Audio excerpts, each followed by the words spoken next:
दिल्ली से प्रतापनगर जाने वाली बस पकड़कर बैठ जाता है। बस पहले से ही खचाखच भरी हुई थी। थोड़ी देर बाद बस चल पड़ी। रात होने पर सभी बस में बैठे बैठे ही सो जाते हैं और राम भी सोते हुए एक बहुत बुरा सपना देख रहा था। सपने में राम जिस बस में बैठा था वो बस एक गुफा में एंट्री करती है और फिर वो सभी ऐसी जगह पहुंच जाते हैं जहां किसी इंसान का वजूद नहीं था। हर जगह सिर्फ लाशों का ढेर था। उसे देख ऐसा लग रहा था कि वो एक भूतिया शमशान में पहुंच गया है। तभी अचानक कब्र से मरे हुए लोग जो चुड़ैल और भूतों से कम नहीं लग रहे थे, वे सभी निकलकर बस पर चढ़ने लगते हैं। बस में सभी लोग बहुत घबराए हुए थे। बस की छत और खिड़कियों को तोड़कर वे चुड़ैल बस में घुस रही थी। वो सभी बस के लोगों को मारने लगी थी। राम के शरीर पर बड़े बड़े नाखूनों से हमला करते हुए चुड़ैल उसे भी मार देती है। नींद खुल जाने पर राम चिल्लाते हुए घबरा जाता है। वो पसीने से तरबतर हो चुका था। बगल में बैठा दूसरा आदमी उसे रुमाल देता है। वो रुमाल से पसीना पोंछते हुए और बोतल से पानी पीता है। उसके आसपास के सभी लोगों की नींद खराब हो जाने पर सभी उसे तिरछी नजरों से देख रहे थे। राम सभी को सॉरी बोलते हुए खिड़की से बाहर देखने लगता है। वो अपने मन में ही उस डरावने सपने के बारे में सोचने लगता है। हे भगवान, इतना डरावना सपना। मैं तो मर ही गया था। ये तो अच्छा हुआ कि ये सिर्फ सपना ही था, वरना तो मेरे शरीर का कीमा बन चुका होता और भूतों की पार्टी में चखने की जगह मुझे ही परोसा जाता। अगर कहीं मैं सच में उस भूतियापुर पहुंच गया तो नो नो नो नो।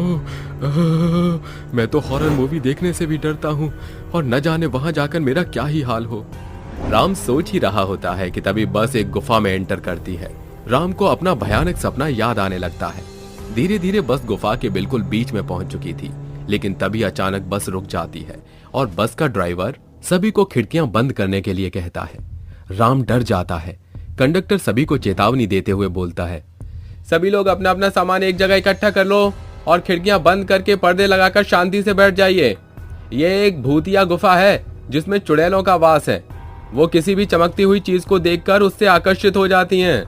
वो किसी पर भी हमला कर सकती हैं, इसलिए सभी सावधानी से अपना और अपने लोगों का ख्याल रखिए। कंडक्टर के इतना बोलते ही अचानक से एक भयानक चुड़ैल शोला उसके सिर पर कूद जाती है और ये दृश्य देख बस के सभी पैसेंजर्स तितर बितर होने लगते हैं। बस का ड्राइवर चुड़ैल को पीछे से आकर एक रस्सी बांधने की कोशिश करता है, लेकिन वो भयानक डायन उसके ही गले में रस्सी बांधकर उसे बाहर की ओर धकेल देती है। कंचना की इस हरकत के बाद दो और चुड़ैल, जिनका नाम कनिका और कंचना था, वो भी बस की छत को चीरकर घुस जाती हैं। सभी को डराने लगती हैं।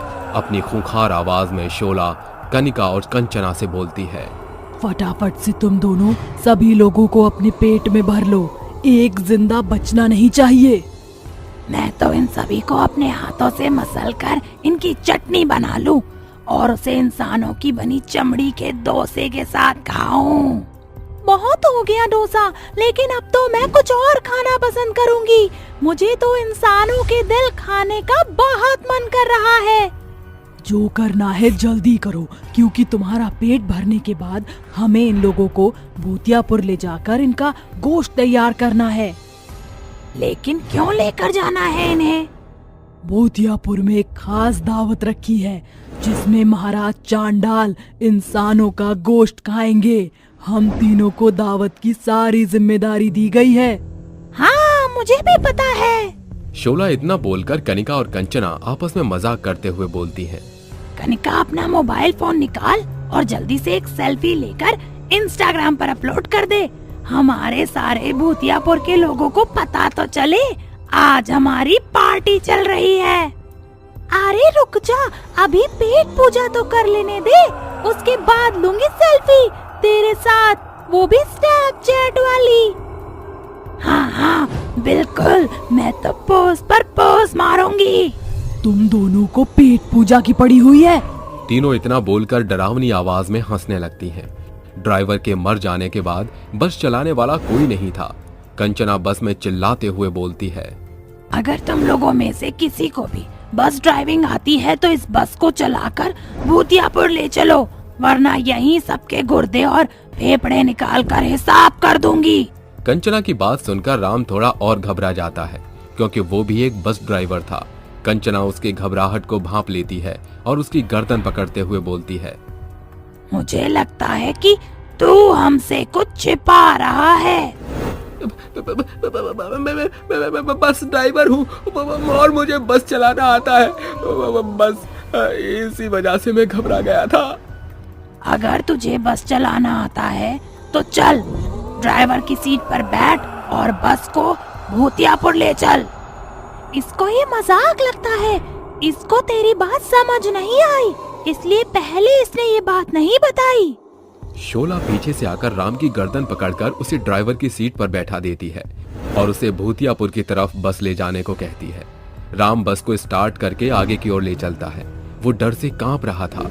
उसके पास कंचना की बात मानने के अलावा कोई चारा नहीं था। रास्ते में उसने बहुत ही भयानक और डरावनी आवाजें सुनाई देने लगी थी। अंधेरा बढ़ता ही जा रहा था। राम को बस चलाने में बहुत दिक्कत हो रही थी। कंचना उसे बस रोकने के लिए बोलती। शोला और कनिका सभी बस में बैठे हुए लोगों को नीचे उतारकर उन्हें खुफिया दरवाजे से एक खंडहर में लेकर जाती है, जहां और भी बहुत सारे भूत प्रेत और चुड़ैलों का वास था। कंचना बहुत क्रूरता से बोलती है, तुम देख क्या रहे हो? मेरी शादी की दावत में आए हो क्या? कंचना की बात सुनकर शोला सभी को किचन की तरफ ले जाती है। सबसे पहले अब बलि पर चढ़ने की राम की बारी थी। वो उन लोगों से उनकी इस क्रूर व्यवहार की वजह पूछता है। कनिका, कंचना और शोला उसकी बातों पर हंसने लगती हैं। शोला उसे समझाते हुए बोलती है, हम तीनों सहेलियां हैं। कॉलेज के दिनों में हम बस की यात्रा करते वक्त इसी गुफा की ओर से प्रतापनगर जा रहे थे और हमारी बस खाई में गिर गई थी। बस में सभी लोग मारे गए थे। उनकी आत्माएं और उनका मरा हुआ शरीर अब इस खंडहर में दफन है। मरने के बाद हमें स्वर्ग नसीब नहीं हुआ, लेकिन यहाँ के महाराज चांडाल ने हमें रहने के लिए घर दिया।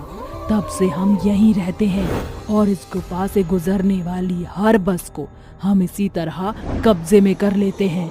लेकिन तुमने ये सवाल क्यों किया? ये सवाल जवाब छोड़ो और काम पर ध्यान दो। इतना बोलकर राम के हाथों को पकड़कर कनिका चाकू उठाती है। उसकी उंगलियों में अंगूठी देखकर राम उसे बोलता है, कनिका, मेरी छोटी बहन, तुम, ये अंगूठी तो मैंने ही तुम्हें गिफ्ट करी थी तुम्हारे बर्थडे पर। तुम्हारा ये हाल कैसे हुआ? राम की आवाज सुनकर कनिका को सब कुछ याद आने लगता है और वो उससे बोलती है, भैया, मैं तो आपको पहचान ही नहीं पाई। कनिका राम के बारे में शोला और कंचना को बताती है। पूरी बात जान लेने के बाद कनिका, शोला और कंचना राम और सभी लोगों को जिंदा छोड़ देते हैं और उसे वहां से बहुत दूर जाने के लिए बोलते हैं। राम कनिका की बात मानते हुए उस रास्ते कभी वापस लौटकर नहीं आता।